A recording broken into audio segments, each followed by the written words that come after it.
Dr. LeBlanc, a person has a silver filling or amalgam filling, as is probably a better word for it. And lots of controversy out there, good, not good, bad, all that stuff. And we touched a little bit on it. But give us some, questions the patients should ask but never do ask about those silver fillings and what should happen.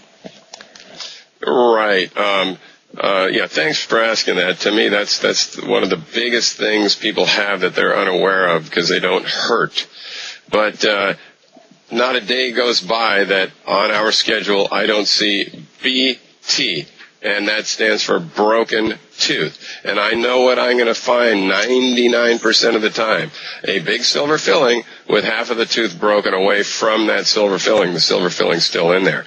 So as we touched on before, the silver fillings with the mercury in them, and it's about 50% mercury. The mercury expands and contracts. Think of a thermometer with mercury in it. It expands and contracts, and it cracks teeth.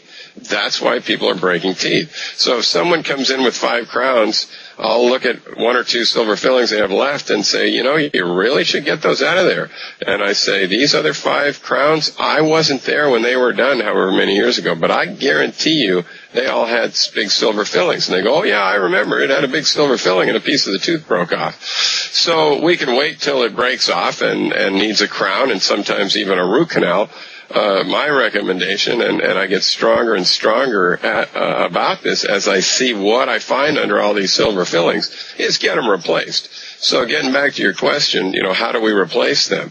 If they're not too large, we simply put a composite filling. Most people know of a composite filling as a bonding or a cosmetic filling because it's tooth colored. They look great. But more importantly than tooth colored, this is space age stuff. It bonds to the tooth. As opposed to the mercury filling trying to break the tooth, it literally helps hold the tooth together. And it's easy. The scientists have done a great job over the last, I'd say, 15 years on developing some really high-tech filling materials. If the silver filling is a little bit bigger, then we will go with an inlay or an onlay. We can do those here at Portola Dental in the same appointment oftentimes because we have the computerized crown making machine, which also makes the white inlays and onlays. They're very hard. They're bonded in.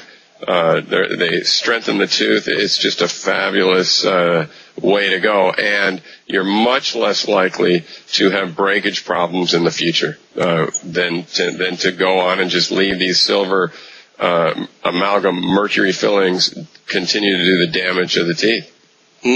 So the damage of the tooth, as you say, is not so much because of the mercury poisoning, even though there might be something to it, but the verdict is still out on that to a certain degree.